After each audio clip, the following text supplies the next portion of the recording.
church when accused one walked towards her. He spoke to her and gave her his telephone number. Thereafter, accused 2 and 3 took the complainant's cell phone number, and accused 3 told her that accused 1 liked her and that she will contact the complainant later. At another crusade, accused 3 told her to go and greet accused 1. She complied, and accused 1 shouted at her for not texting him. He told her that her destiny is at the mission house in Durban, and she should never offend him because he was God's favorite child, and that she must be obedient to accused 1 when she arrives at the mission house. She went to Durban after receiving money from the accused, and upon arrival at the house, she was shown a room where 6 other girls also stayed. She was taken to the bedroom of accused 1, and he said that there were girls inside the house that were satisfying themselves sexually with a shower, but it will never be the same as this, while pointing to his penis. In the lounge, she saw accused 1 touching the girls' breasts, backsides, and lifting their skirts. She was shocked and scared. Later that evening, she was called to his room, where he took her on his bed, and the previous scene, as set out earlier, played out, and he gratified himself until he ejaculated. He then said a prayer, "Lord, forgive us, wash us with the blood of Jesus, write our names in the book of life." She stayed at the mission house for a period of about 13 months, where he sexually assaulted her repeatedly. The complainant and the other girls were instructed to undergo HIV tests, and the results were given to accused 2. Lerato Musibi testified that at the time of her joining JDI in 2012, she had a heart condition and was homeless. Her pastor arranged and financed her trip to Durban to attend a crusade. At another crusade in Secunda, Fizeko ordered her to get into a motor vehicle. Accused 1 was inside the vehicle with 2 members of the Grace Galaxy Choir. They went to a hotel in Sandton, where accused 1, later in the evening, in his room, instructed her to take off her panty. She was scared and shaking, and accused 1 told her to relax, and he dismissed her from his room. She was later instructed to attend a crusade in Durban and was sent money to go there. At the mission house, she was instructed to go for an appointment with accused 1. There she had to massage his feet, and the same scenario followed as set out previously with the sexual assault. After accused 1 ejaculated, he placed his hand on her forehead and prayed, "Forgive us, forgive our sins, we have sinned." Musibi stayed at the mission house for 3 weeks, and after every appointment, he would recite the same prayer. Musibi went to the different mission houses from 2012 until 2016, where sexual assaults happened regularly. After an incident where a girl was pregnant and she took her to see accused 1, and the girl came back crying, she decided to expose accused 1 and attempted to lay a charge with the police. She also contacted other girls that had been at the mission house. The police advised her to go back to the church to resolve the issue. One of the other girls later contacted her to say that she has successfully laid a charge and the police will contact her.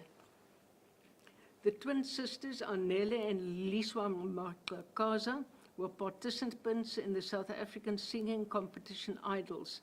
They wished to join the Grace Galaxy Choir, but were rejected due to their age of 17 years. Later, another member of the choir contacted them, and thereafter Fizeka called them and informed them that they are part of the Grace Galaxy. They were told that they had to go to the mission house in Umhlanga to rehearse with a group. They were still attending school, and accused 1 paid their school fees. They were in the same way individually called to an appointment where they were sexually assaulted. After the sexual assault, accused 1 prayed, "God have mercy on us." This happened more than once to each of them. When they went to accused 1 to tell him that they intended to leave the mission house, he cursed them and told them that their body parts will be scattered all over and dogs will drink their blood in the streets. He also said that one of the sisters will get pregnant and both will marry the same man. What distinguishes their evidence is that after accused 1's arrest, They were at the front of a group of young girls protesting his innocence that was broadcast on television. They testified that it was because accused 2 told them always to protect accused 1. Neliswa came forward and reported the abuse as she could not live with the guilt anymore. Gloria Rejoice Makakaza, the mother of the twins, testified that she knew all the accused from the JDI church. Fezeka came to her and asked her to send the twins to accused 1 to be trained in music. She refused to do so. However, the twins begged her to go, and eventually they went. They were supposed to return as they were still attending school. She was not allowed to see her children, and when she saw the children at church, they ran away when accused 1 appeared. She went to report the matter to a brigadier in the South African Police Service. He told her that there is nothing they could do about it. She had seen that the police feared accused number 1, for in church they went so far as to take off their uniforms and lay it on the floor so that accused 1 could walk on it. She found accused 1's number and phoned him and told him to let her children come home. He called her stupid and ungrateful, but the next day the twins came home. Shlubikazi Vicky Faleni joined JDI in 2009 in East London. In 2013, a flight was booked for her to go to Durban for an audition for Grace Galaxy. The first night she was there, she was called to accused 1's room by Fezeka. Accused 1 told her to lock the door, and she did so. He asked her what she wanted him to be. He was dissatisfied when she replied, a father figure, and he said he's not there to play father. When she responded, mentor, he said he does not like slow people and she can be his girlfriend. When she reiterated that she wanted him to be a father figure, he instructed her to call Fezeka. The latter told her accused does not want to be a father figure and she must listen to him.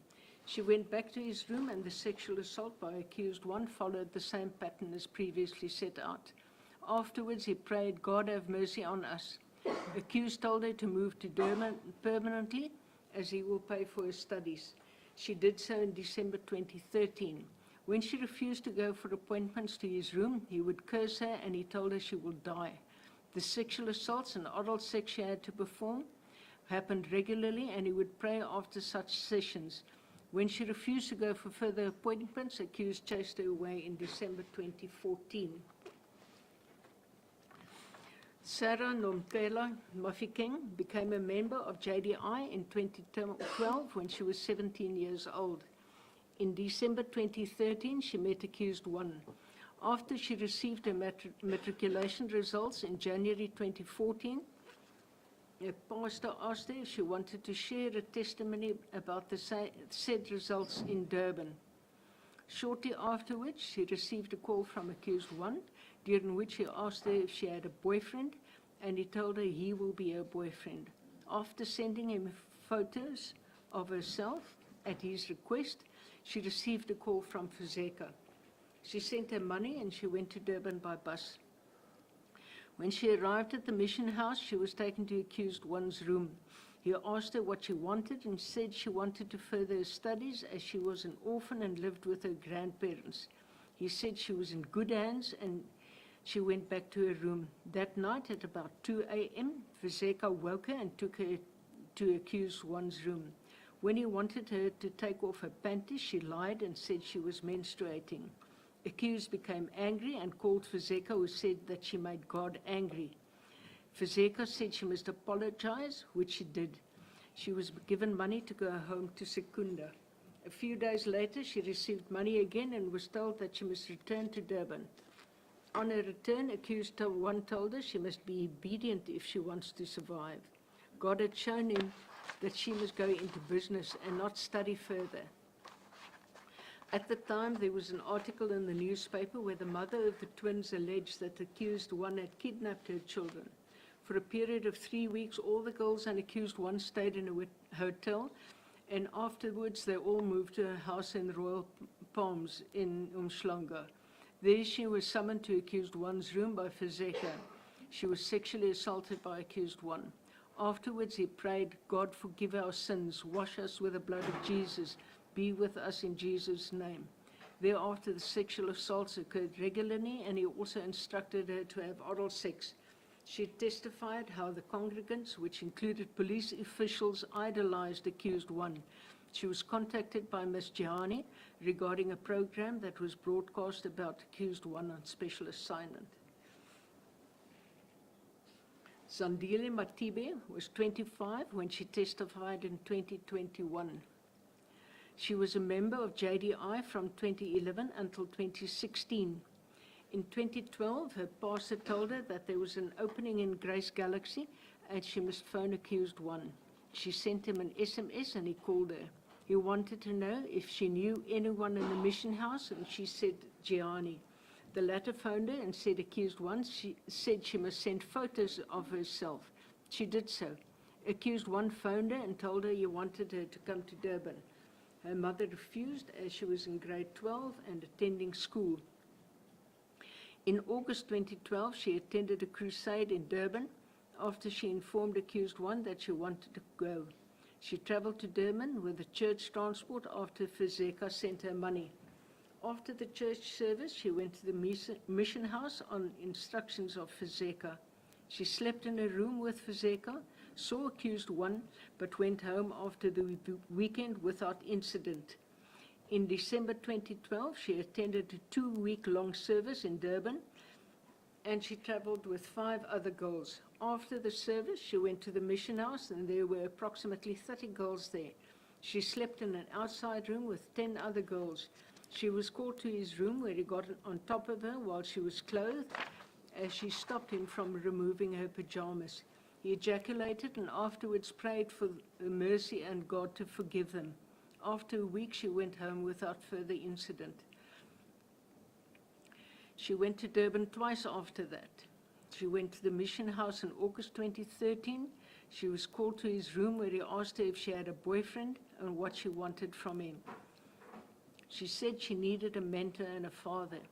He then told her that he can see she was not serious. Thereafter, he ordered her onto the bed and followed the same routine as set out previously until he ejaculated. In August 2014, she was again called to the mission house. She and another girl went to accused rooms after they were called. They indicated to him that they wanted to go home the following day. The next day, he preached in church that people who leave him will die. She and the other girl became scared and stayed for a further 3 weeks. During Easter 2016, she traveled from Secunda to Durban. At the mission house, accused one told her she had penis written all over her face. She left after 2 days. She feared accused one for what he predicts does happen and is able to perform miracles, she thought. Dolly Fiyuseka Nondlazi was 26 at the time. She testified in 2023. In 2009, when she was 12, she attended JDI with her stepmother. She joined the church choir, Hosanna Voices, and she knew accused one as the person who leads the Grace Galaxy group. She attended a crusade at the Motherwell Sports Center, where someone told her that accused one wanted to see her. She went to him and he asked her whose child she was.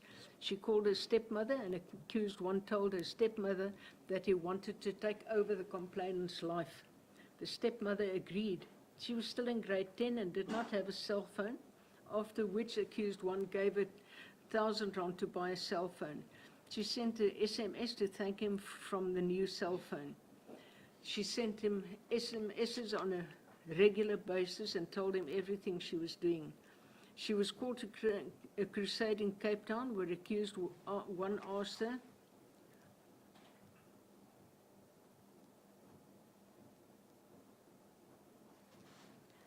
how close does she want to be to him. She said she wanted him to be her spiritual father. Accused one told her she must go and think about her answer and dismissed her. She did not send him messages and did not call him. He called her at 3 a.m. and shouted at her that she is misbehaving, busy with boys, not listening to him and not cooperating. Fezeka booked a flight for her to Bloemfontein as there was going to be a crusade there. She was taken to accused one's hotel room where he sexually assaulted her. In the lounge of the hotel afterwards, accused one told Fezeka she is fire, fire. She realized that she was taking the man of God in the wrong way. In 2009, she was in grade 11, and there was a crusade in Gqeberha. As she walked, accused one's car stopped, and he instructed her to get in. He asked her to move to Durban, and he promised to pay for her schooling. She asked her biological mother's permission, and thereafter Fezeka told her that she's booking a flight to Durban. In Durban, she was taken to the house where accused one stayed with the other girls. Fezeka told her to wash and took her to accused's room. There, accused instructed her to take off her clothes, and he sexually assaulted her after he told her that she is his girlfriend now and is fire, fire. The group Galaxy was formed, and she was one of the members. They moved into a different house where accused one also came to stay. He continued his sexual assault every night. She accompanied accused one to Nigeria to attend a crusade. She was called to his room one night where she had to perform oral sex, and thereafter he sexually assaulted her as well. They flew back to South Africa. Dolly Nondlasi also accused one to Israel in 2013 and 2014. He told her and the other church members that were accompanying him that they can see the life he is introducing them to if they were to stick with him. After church service, she was called to the room of accused one, where he again sexually assaulted her. On their return to South Africa, she was diagnosed with tuberculosis and admitted to hospital. When she was discharged, about 3 to 4 weeks later, accused one told her that she must return to Gqeberha. He called her again, and they left for Nigeria with the twins and Vicky Faleni, where they recorded a music video before they returned to South Africa. Back in South Africa, accused one verbally abused her. In 2015, the girls decided as a group that they wanted to go and tell him they wanted to go home. They did so, and at a night vigil that evening, he called them to the front and told the congregation that they are ungrateful and they will never get better, and he will see where they ended up. They left by bus that night. In 2015, the complainant relocated to Cape Town. She was called by accused 2, who told her that accused 1 said she must go back to Durban. In 2018, Fezeka called her and told her that there's a journalist asking questions and she should not divulge what happened in Durban. Cheryl Zondi had testified in the trial that had commenced before Makahula J before he recused himself. She joined the JDI in 2009 when she was 13 years old. Initially, she was a member of another church, but she attended a service of the JDI. At this service, the video of the boy born without an esophagus and was healed by accused number 1 was shown. This, as well as other videos of accused 1, impressed her so that she joined JDI as a member. She went to a crusade in Durban, where she saw accused 1 surrounded by beautiful girls and saw the chrysalids sing. She decided she also wanted to be like that. Accused 1 accompanied the singers on a keyboard, and the pastor said anyone who wanted to sing must put their names down. She had been singing from the age of 3 and put her name down. After she sang, the pastor told her that accused 1 really liked her. Tracy, one of the beautiful girls, gave her accused 1's telephone number and said that she must phone accused daily. She did so and told him everything she was doing. She felt that she was chosen by God in 2010, she was invited to Durban, where accused 1 was going to train singers. When she told accused 1 she was coming, he said she can come and stay at his house. After the service, Fezeka told her that accused 1 was waiting for her, and so when she got outside, he was waiting in his Lexus. They went to the mission house. She was called to his room, and he wanted to get on the bed with him. He asked her about her love life and how close she wanted him to be. She could sense that the answer she gave was not what he wanted, and he told her to go. She was again called to his room. There he masturbated and was on top of her with a naked lower body. She could feel his penis on her clitoris and entering her vaginal opening slightly. After ejaculating, he told her to go wipe herself and get back into bed. He fell asleep on top of her. When he woke up, he rolled off and started praying, "God have mercy on us, for we have sinned." After instructing her to get dressed, he told her what had happened between them was a covenant between them and God, and she should not tell anyone. If she broke the covenant, the punishment will be death. He asked her again how old she was, and she told him she was 14. He said the man of God cannot go to jail, and she assured him that she will not tell anyone. She also went to Nigeria and Israel with accused number 1. She was repeatedly sexually molested on those trips. 2 experts testified on behalf of the state, Professor Karen Miller and Karen Hollerley. It was not an issue that they were in fact experts. Dr. Miller is a leading international expert on crimes of sexual and gender-based violence against children and other vulnerable groups. Karen Hollerley has been working with the Child Witness Institute for 25 years, and her focus is on issues around trauma in cases of violence against children specifically, and other vulnerable groups, and disclosure processes and reasons for delay in reporting. They interviewed the complainants and found that accused 1 manipulated the complainants by fear and threats. He continuously asked them what they wanted from him, while he knew they wanted to be closer, as he professed to be a man of God. In this way, he made them complicit in his predatory behavior. He made them believe that he had direct contact with God and had unlimited power. The defense case. The first accused confirmed that he is the founding president of the JDI. The church has mission houses that are places where religious activities occur. For example, prayer sessions, music rehearsals, and biblical things. Girls who were members of the church stayed in the mission houses. He had his own room at the mission house where he spent nights when he was too tired to go home to his wife and children. He provided financially for the women and girls who stayed there, as he gave money for them to buy food.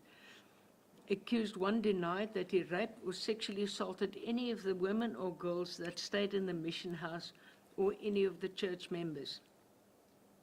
Accused 1 likewise denied that he trafficked in persons for sexual purposes or was involved in such trafficking. He also denied that he was managing an enterprise conducted through a pattern of racketeering activity or participated in the conduct of an enterprise through a pattern of racketeering.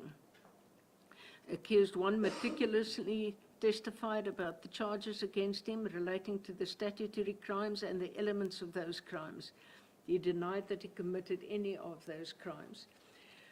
Accused 2 joined the JDI in 2006. She first moved to Pretoria with her husband in 2007 and then to Durban in 2010 or 2011. She lived with her husband and children. Ms. Sulani was an active volunteer, and when she started visiting the mission house, she asked to join the women who were ironing accused 1's clothes. She sometimes stayed over but did not live there permanently. She traveled to Nigeria and Israel with accused 1 and the church. She denied that she recruited any girls for the mission house or threatened anyone to stay there. Ms. Sulani denied, while going through the elements of the crimes, that she participated in the conduct of an enterprise through a pattern of racketeering activity or trafficked in persons for sexual purposes, or was involved in trafficking in persons for sexual purposes. She likewise denied raping or sexually assaulting any of the complainants or conspiring with another to commit a sexual offense. Accused 3 testified that she's a married housewife with 2 young daughters. She joined JDI in 2005 and was the secretary of the church from 2006 until the arrest of accused 1 in 2017. Her duties entailed inter alia driving accused in Gqeberha when he was in the city, calling people out for prayer according to their requests, transcribing accused one's sermons and reading chapters of his book to the congregation.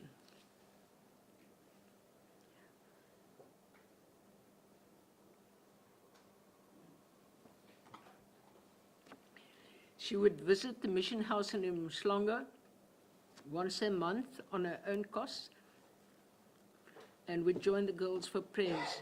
She also attended crusades in different provinces when she could. She did not accompany accused one on his overseas visits. When she went to the mission house in Umhlanga, she would stay in a hotel with her husband. However, when her husband did not accompany her, she stayed at the mission house and shared a room with accused two. She also went to accused room for counseling and saw girls there massaging accused one's feet. She did not massage his feet. He never acted inappropriately towards her. Nobody reported any sexual assault or behavior to her, and she did not encounter a culture of fear in the mission house. She did not recruit people for accused one or contacted anyone to come to Durban or prevented anyone from leaving the mission house. The conduct of the prosecutors. Unfortunately, in this matter, there have been problems, some of which can be classified as unethical conduct or incompetence of the prosecution, even from before the trial commenced, which only came to the fore during the trial. The following matters can be used as examples. An indictment was served on the accused, which started the proceedings against them. The indictment that the accused were required to plead to, the second indictment, differed from the indictment served without informing the court or the defense of this fact. This only became apparent at a later stage of the proceedings. Ms. Sarfontein, one of the initial prosecutors of the case, consulted with some of the witnesses. She established that the witnesses' police statements differed from their versions during consultation or differed from the indictment. She advised Mr. Ntelwa, the lead prosecutor in the case, Advocate Gobadon and Advocate Gounden of the discrepancies. Instead of obtaining the correct version by way of written affidavits, Mr. Ntelwa wrote in an email that the witnesses should be persuaded to stick to their versions as set out in the police statements to prevent a possible postponement. Ms. Sarfontein brought this email to the notice of Advocates Gobadon and Gounden, but instead of censuring Mr. Ntelwa, despite realizing the unethical suggestion, the second indictment was drawn incorporating some of the amendments in accordance with the witnesses' statements to Ms. Sarfontein. As set out earlier, the actions of Advocates Ntelwa, Gobadon, and Gounden amounted to irregularities. Further consultations with other witnesses by Ms. Sarfontein were cancelled without there being any reason for such cancellation. A probable inference is that Mr. Ntelwa did not want other witnesses to deviate from their police statements that could be exposed during such consultations. When Mr. Ntelwa was going to be replaced as prosecutor in the trial, Ms. Cheryl Zondi, the only complainant who had testified in the trial before Makaula J, wrote a letter to Ms. Batoy complaining about the decision that Mr. Ntelwa would be replaced. She also objected to Advocate Sarfontein and included the names of witnesses in the matter who also petitioned against the assignment of Ms. Sarfontein. This letter was forwarded to Mr. Sikata, the Acting Director of Public Prosecutions in Makhanda, for his comments. I've not been furnished with any comments he might have made, but it is after this that Mr. Ntelwa rejoined the prosecuting team. This was done while Mr. Ntelwa's superiors knew of the suggestion he made that the witnesses should be persuaded to stick to their police statements and thereby commit perjury. During the trial, Mr. Ntelwa, while one of the witnesses were being cross-examined during an adjournment, went into the witness room and spoke to the witness. He claimed that it was to comfort her. As he was an officer of court, such assurance was accepted. However, due to the lie he later told in court that I will refer to, I'm not sure that it was in fact innocent. If he did consult with the witness, it amounts to unethical behavior. See, in this regard, the Code of Professional Conduct and Ethics of the National Bar Council of South Africa, Rule 26.2. When Ms. Gianni's testimony commenced, it was not Mr. Ntelwa that led her evidence, but another prosecutor. It became obvious when cross-examination started why that was the position, for then the contradictory statement that she had made to Ms. Serfontein was disclosed. Ms. Serfontein had then, as an ethical prosecutor, should disclose to Mr. Doberman that the witness had made a contradictory statement to her. When I pertinently asked Mr. Ntelwa whether he knew that Ms. Gianni had made a contradictory statement, he denied that he knew that fact. The emails between the prosecutors were then disclosed to the defense after requested by the defense to do so. However, there were large portions of such emails that had been redacted and blocked out. When the unredacted emails were disclosed, it referred to further discrepancies between the statements of further witnesses and the consultations with Ms. Serfontein. The fact that there had been redactions is indicative of the attitude, despite what had been disclosed at that stage, that the prosecutors still did not play open cards with the court and the defense. These emails showed that the assurance that Mr. Ntelwa gave to the court that he did not know of the contradictory statements was false, for he was informed by Ms. Serfontein after her consultations at the same time that she informed his seniors. The defense brought an application for a mistrial where copious affidavits were filed. Mr. Ntelwa averred in one of such affidavits that he did not know that digital penetration of genitalia constituted rape.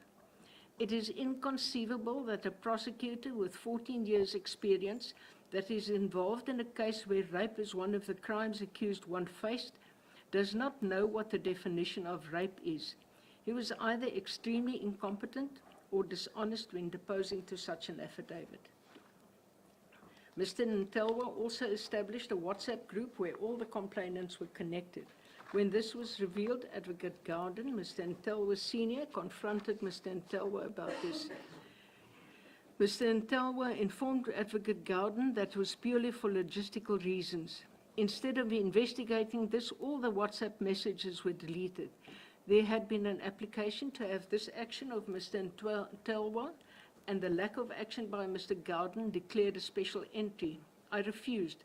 However, it is a factor that should be considered when assessing the question whether the state has proved its case beyond reasonable doubt. The legal position, burden of proof.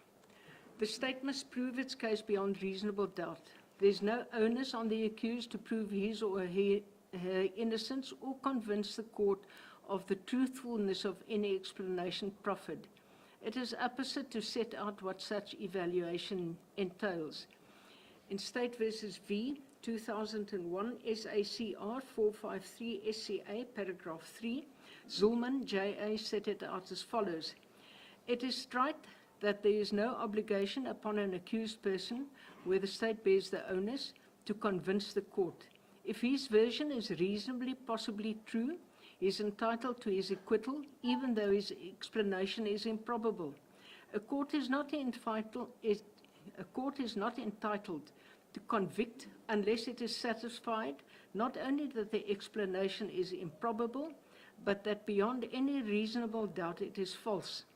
It is permissible to look at the probabilities of the case to determine whether the accused version is reasonably possibly true, but whether one subjectively believes him is not the test. As pointed out in many judgments of this court and other courts, the test is whether there is a reasonable possibility that the accused evidence may be true. The oft-quoted case of Rex versus Difford, 1937, AD 370 at 373, it was set out as follows by Greenberg J. No onus rests on the accused to convince the court of any explanation which he gives. If he gives an explanation, even if that explanation is improbable, the court is not entitled to convict unless it is satisfied not only that the explanation is improbable, that beyond any reasonable doubt it is false. If there's any reasonable possibility of his explanation being true, then he's entitled to his acquittal. In Rex versus M, 1946 AD 1023 at 1027, Davies AJA said, "The court does not have to believe the defense story. Still less does it have to believe it in all its details. It is sufficient if it thinks that there is a reasonable possibility that it may be substantially true." Furthermore, Brandt AJA said in State v. Shackle, 2001-2 SACR 185, SCA, paragraph 30, that it is a trite principle that in criminal proceedings the prosecution must prove its case beyond reasonable doubt, and that a mere preponderance of probabilities is not enough. Equally trite is the observation that, in view of this standard of proof in a criminal case, a court does not have to be convinced that every detail of an accused version is true. If the accused version is reasonably possibly true in substance, the court must decide the matter on the acceptance of that version. Of course, it is permissible to test the accused version against the inherent probabilities, but it cannot be rejected merely because it is improbable.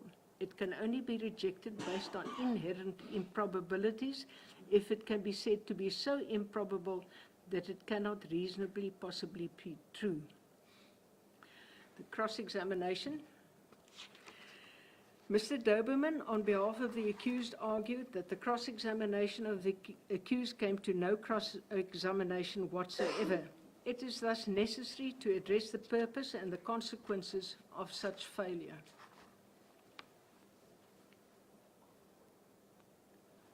The object of cross-examination has been defined in these words by Eric Morris, Technique in Litigation, page 134. It should be borne in mind that the objects of cross-examination are three, the first positive and the other two negative. They are to obtain evidence favorable to your client, to weaken evidence that has been given against your client, and finally, if nothing of value which is favorable can be obtained, to weaken or destroy the value of the evidence by attacking the credibility of the witness. In Principles of Evidence, 5th edition, Adjutastat E publication, chapter 18, paragraph 18.7.4, the following is said: a party has a duty to cross-examine on aspects which he disputes. The failure to cross-examine may in appropriate cases have evidential consequences in that an adverse inference may be drawn against that party. The duty to cross-examine on evidence that is in dispute exists so that the witness is afforded an opportunity to answer points supposedly unfavorable to them. Generally, the failure of the prosecutor to cross-examine an accused may be decisive and an acquittal will likely result.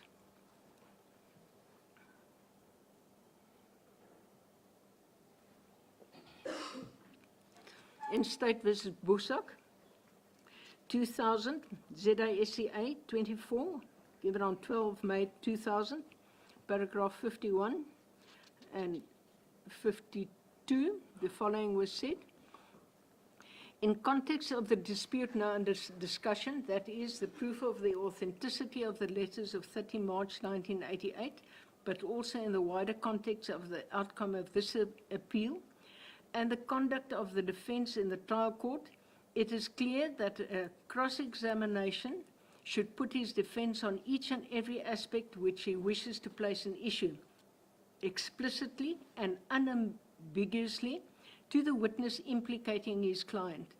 A criminal trial is not a game of catch as catch can, nor should it be turned into a forensic ambush. In this respect, we are in full agreement with the comments made by the Constitutional Court and President of the Republic of South Africa and others versus the South African Rugby Football Union, where the following was said: the institution of cross-examination not only constitutes a right, it also imposes certain obligations. As a general rule, it is essential when it is intended to suggest that the witness is not speaking the truth on a particular point, to direct the witness's attention to the fact by questions put in cross-examination, showing that the imputation is intended to be made, and to afford the witness an opportunity, while still in the witness box, of giving any explanation open to the witness, and of defending his or her character. If a point in dispute is left unchallenged in cross-examination, the party calling the witness is entitled to assume that the unchallenged witness's testimony is accepted as correct. One of the goals of cross-examination by the state is to obtain favorable facts, concessions, inconsistencies, and improbabilities. The importance of cross-examination is evident in the judgment of State versus Van der Westhuizen, 2011, 2 SACR 28, SCA paragraph 11, where the following was said: "In our practice, it is not the function of a prosecutor disinterestedly to place a hodgepodge of contradictory evidence before a court and then leave the court to make of it what it wills. On the contrary, it is the obligation of a prosecutor, but fairly and dispassionately, to construct and present a case from what appears to be credible evidence, and to challenge the evidence of the accused and other defense witnesses with a view to discrediting such evidence for the very purpose of obtaining a conviction. That is the essence of a prosecutor's functions in an adversarial system, and it is not peculiar to South Africa." The cross-examination of the accused was desultory in the extreme. No thought went into it. The trial was set down for 9 days to deal with the evidence of the defense. Accused 1 testified for a whole day, setting out his defense, but the cross-examination of accused 1 lasted less than a morning session. He was not cross-examined on his denial with reference to the complainant's testimonies. No attempt was made to elicit inconsistencies or improbabilities. His cross-examination consisted mainly of putting a very limited synopsis of the respected complainant's evidence to him, which evidence the accused denied, then putting it to him that what they testified about is correct. It is not that there had been little scope for cross-examination. There was ample evidence that the veracity of his evidence could have been tested against. The cross-examination was shallow and lacking the intention to uncover the truth. Similarly ineffectual and superficial was the cross-examination of accused 2 and 3 that amounted to no cross-examination at all. They did not deviate from their respective versions or contradicted themselves. In the instant matter, Mr. Doberman is correct that the questions asked by the prosecutors in the instant matter did not amount to cross-examination at all. Evaluation. In evaluating the evidence, it is incumbent on me to assess the evidence of the state and the accused to determine whether the state had proved its case beyond reasonable doubt. In doing so, I must keep in mind that the evidence of a single witness must be approached with caution. Furthermore, it would be wrong to say that I believe the complainants and therefore the accused defense must be rejected as false. Where there are 2 mutually destructive versions before the court, the matter must be approached as was set out in National Employers General Insurance Company Limited versus Jaggers, 1984-4 SA 437E, where the court remarked as follows: "It seems to me with respect that in any civil case, as in any criminal case, the onus can ordinarily only be discharged by adducing credible evidence to support the case of the party on whom the onus rests. In a civil case, the onus is obviously not as heavy as in a criminal case, but nevertheless, where the onus rests on the plaintiff, where there are 2 mutually destructive stories, he can only succeed if he satisfies the court on a preponderance of probabilities that his version is true and accurate and therefore acceptable, and that the other version advanced by the defendant is therefore false or mistaken and falls to be rejected. In deciding whether that evidence is true or not, the court will weigh up and test the plaintiff's allegations against the general probabilities.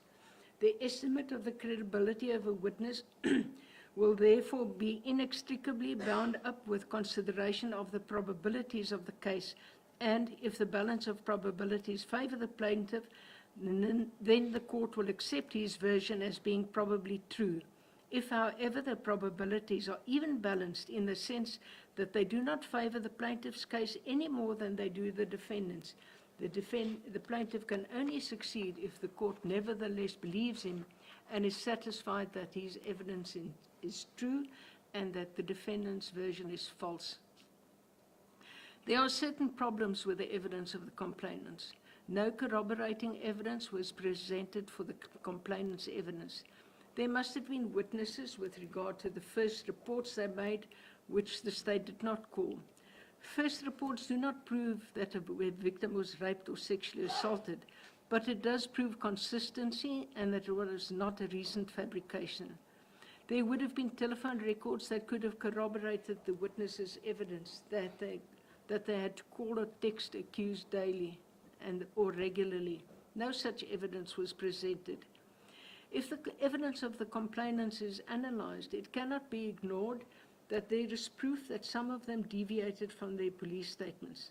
The possibility cannot be ignored that Mr. Ntelwa had a much bigger influence on the witness's testimony, but the opportunity to test that had passed as his attempted influence only came to the fore after they had testified, so there was no opportunity to cross-examine them on the possibility of the interference. Ms. Gianni, whose testimony was found not to be credible, was the person who indicated that she had laid a charge and that the police will contact the witnesses. It seems it was after this that the investigation into the conduct of the accused commenced. What casts a shadow over the evidence of the twins is that even after the arrest of accused one, the twins still publicly professed his innocence and danced in front of television cameras to show their support for him. They were not minors at the time. Sarah Mofokeng was 19 years old when she testified that she lied to accused that she was menstruating and was sent home. However, she returned to the mission house despite knowing what would be expected of her. Mr. Doberman is correct in his argument that it cannot be established what the influence of Mr. Ntelwa was on the evidence of the witnesses, as the suggestion by Mr. Ntelwa was not known at the time they testified. Mr. Caesar, on behalf of the state, argued that I should accept the similar fact evidence of the state witnesses. In State versus Nduna, 2010, ZASCA 120, the following was said in paragraph 17. It is settled law that while similar fact evidence is admissible to prove the identity of an accused person as the perpetrator of an offense, it cannot be used to prove the commission of the crime itself. This legal principle operates in addition to exclude such similar fact evidence from being confirmatory material on another count. However, the application of the rule is not to be confused with the situation where the rule is invoked to establish the cogency of the evidence of a systematic course of wrongful conduct in order to render it more probable that the offender committed each of the offences charged in respect of such conduct. The appellant's argument, if it were to be accepted, would be tantamount to excluding evidence of the modus operandi of the appellant merely because he had been charged with more than one count of robbery. End of the quote. Witnesses in the instant matter were in contact with each other and discussed the case before charges were laid, but it was not disclosed to what extent. There's the additional problem that there had been a WhatsApp group where all the complainants were part of. Mazondi took the lead in complaining about the appointment of Advocate Serfontein as the prosecutor in the matter, proposing that Mr. Ntelwa remains. Furthermore, Mr. Ntelwa was the prosecutor who indicated that witnesses should be influenced to stick to their police statement. The case can be distinguished from the Nduna matter, where there were two robberies months apart with a similar modus operandi. The similar fact evidence cannot be taken into account in the instant matter in the light of the fair trial principle. The primary factor, unfortunately, is the lack of cross-examination of the accused. As indicated earlier, if there's no cross-examination on issues in dispute, It would be unfair to reject an accused's evidence if he or she has not had the opportunity to explain such issue. As the cross-examination of the accused was of such poor quality, it had the effect that the accused's evidence was not placed in dispute at all, and therefore it did not necessitate the calling of corroborative witnesses, if any, who might have bolstered their defense. A further factor that I have to take into account is the conduct of Mr. Ntelwa and the irregularities that his conduct precipitated. If he had been removed at the time the prosecuting authority intended to remove him, the outcome might have been different. Furthermore, I'm of the view that it is highly undesirable that the complainant can dictate who should prosecute in a trial, especially where a decision has been made to remove a prosecutor.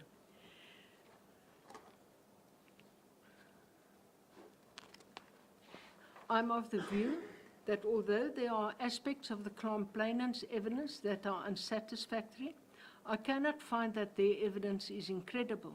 However, I cannot find that the evidence of the accused falls to be rejected as false either. This is especially so as the accused's evidence was not placed in dispute through proper cross-examination.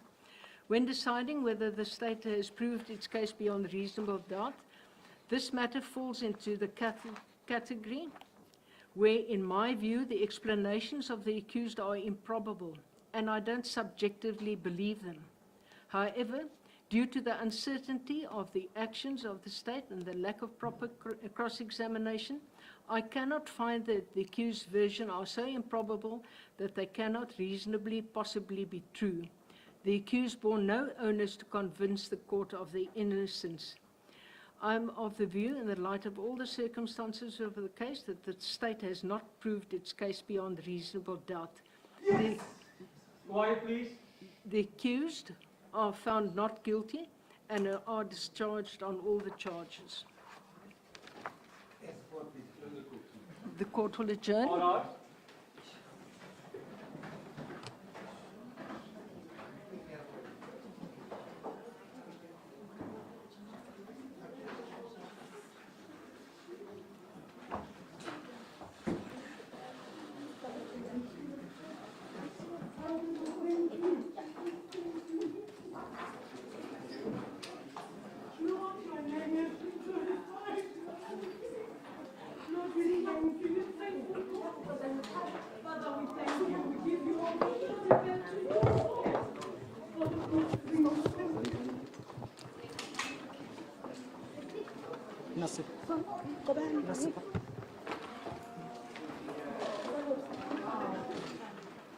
Just your comments. It's been a long road, 8 years. How do you feel at the moment? Man of God, how do you feel at the moment? It's been a long road.